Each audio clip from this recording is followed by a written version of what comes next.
Hey all, Simon here, I hope you're well, and this is a review for 0000. Deep breath.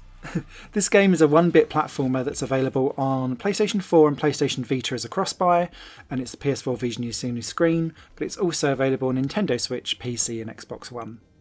Its graphical styles may look very similar to the stuff that you've had on the ZX Spectrum and all of the 80s retro style consoles, particularly Atari-fied, this reminds me of.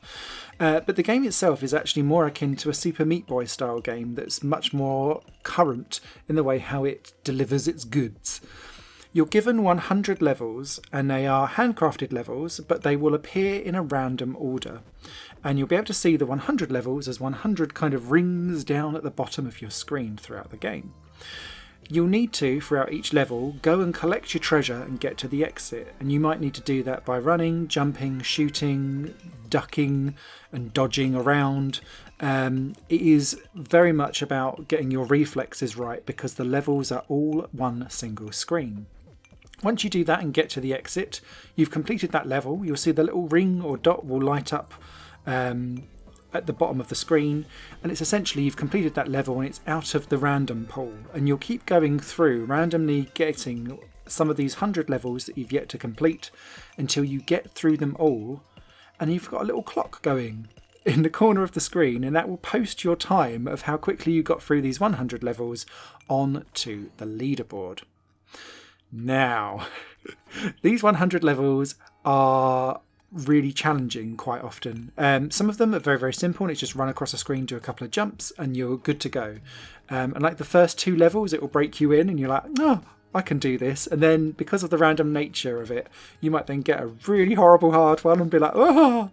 But the beauty of everything being one screen and so quick is that after 10 seconds, you've either completed it or you've died. So you've then got to respawn into the next level and go again.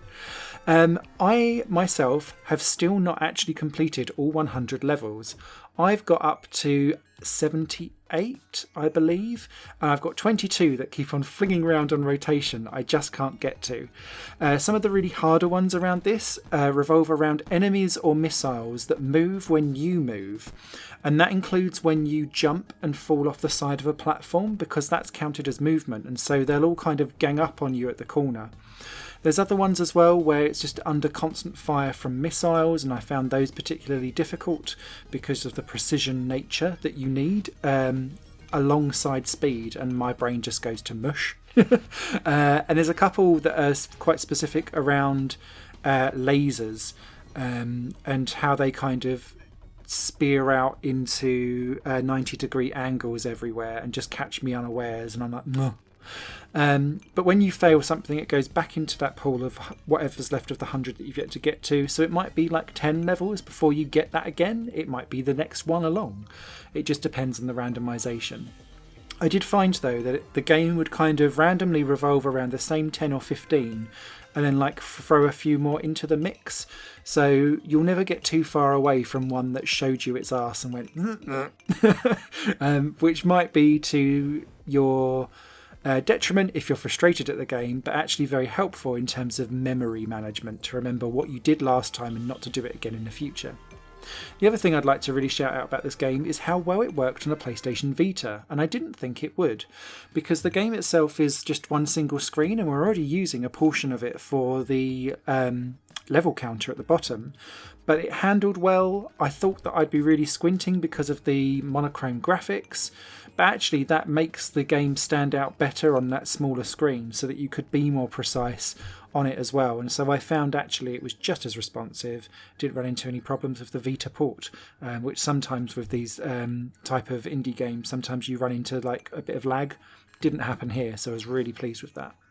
So yeah, this one's kind of flown under the radar. Quite a lot of Ratalaika games kind of get pushed out because everyone sees them as like cheap and cheerful stuff, but occasionally they'll throw up a real gem, and 0000 I think is one of them. If you like your Super Meat Boys, if you like leaderboard challenges where once you've got through the 100 levels, first of all, well done, but you're beating me, but you can go up against your leaderboard yourself. There is also a really hard mode where you've only got one life and you have to see how many levels you get through. That I find really difficult because it's still randomly generated levels, so I don't find that a fair playing field. But from the actual main mode itself, there is a proper leaderboard challenge there if you want to take it on.